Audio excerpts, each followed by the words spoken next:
Hello everyone, কেমন আছো সবাই? আশা করছি সবাই ভালো আছো। আর আজকের মিনি ভ্লগটা স্টার্ট করলাম একদম সন্ধ্যে থেকে। তো আজকে যেহেতু আমার পড়ানো ছিল না, তো তাই একটু আরাম করে তারপরে আমি এবার চলে এসেছি রান্নাঘরে। আর এখন বাজে প্রায় 5টা।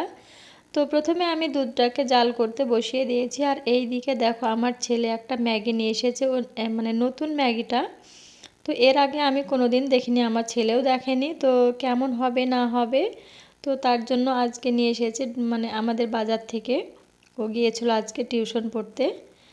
তো ভয়ে ভয়ে নিয়েছে, যেহেতু হয়তো আমি ওকে বকা দিব যে ভালো হবে কি হবে না, তাই বলে ও একটাই নিয়ে এসেছে। আর এই ম্যাগিটা খুব একটা খারাপ ছিল না, বেশ ভালোই ছিল, কিন্তু এই ম্যাগির মশলাটা একটু আঠালো আর কালো টাইপের।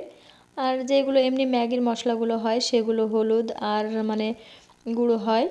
তো যাই হোক, ওদেরকে আমি ম্যাগিটা নামিয়ে দিয়ে দিয়েছি খেতে। আর এইদিকে আমার হাজব্যান্ড আজকে খেতে চেয়েছে সন্ধ্যার নাস্তায় দুধ পাউরুটি, তাই আমি দুধটাকে গরম করে নিয়েছি। তারপরে চিনি দিয়ে আমি এবার দুধটাকে মানে পাউরুটির ওপর এভাবে দিয়ে দিচ্ছি।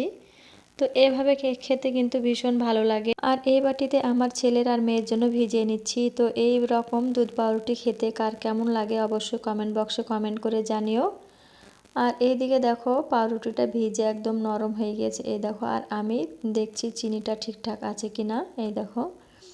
তো এইদিকে দেখো আমি শ্বশুর মশাইয়ের জন্য চাটাও বসিয়ে দিয়েছি। তো আজ এ পর্যন্তই, ভালো থেকো সবাই, টাটা।